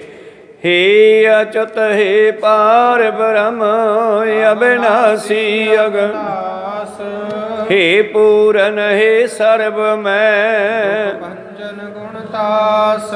ਹੇ ਸੰਗੀ ਹੇ ਨਿਰੰਕਾਰ, ਹੇ ਨਿਰਗੁਣ ਸਭ ਏਕ ਹੇ ਗੋਬਿੰਦ ਹੇ ਗੁਣ ਨਿਦਾਨ, ਜਾ ਕੈ ਸਦਾ ਬਿਬੇਕ। ਹੇ ਅਪਰੰਪਰ ਹਰ ਹਰੇ ਹੈ ਬਿਹੋਵਨ ਹਾਰ, ਹੇ ਸੰਤ ਕੈ ਸਦਾ ਸੰਗ, ਵਾਰਾ ਆਧਾਰ। ਹੇ ਠਾਕੁਰ ਹਉ ਦਾਸਰੋ ਮੈਂ ਨਿਰਗੁਣ, ਗੁਣ ਨਹੀਂ ਕੋਇ, ਨਾਨਕ ਦੀਜੈ ਨਾਮ ਦਾਨ। ਕੋਹੀਐ ਪਰੋ, ਆਏ ਪ੍ਰਭ ਸ਼ਰਨਾਗਤੀ, ਕਿਰਪਾ ਨਿਤ ਦਇਆਲ। ਏਕ ਅੱਖਰ ਹਰ ਮਨ ਬਸਤ, ਨਾਨਕ ਹੋਤ ਨਿਹਾਲ। ਏਕ ਓੰਕਾਰ ਸਤਿਗੁਰੂ ਤੇ ਪ੍ਰਸਾਦ ਸਚ। ਵਾਹਿਗੁਰੂ ਜੀ ਕੀ ਫਤਿਹ ਹੈ। ਵਿਨਾਸ਼ਨ ਸੋ, ਵਾਹਿਗੁਰੂ ਜੀ ਕੀ ਫਤਿਹ ਹੈ। ਵਿਨਾਸ਼ਨ ਸੋਇ। ਵਾਹਿਗੁਰੂ ਜੀ ਕਾ ਖਾਲਸਾ, ਵਾਹਿਗੁਰੂ ਜੀ ਕੀ ਫਤਿਹ।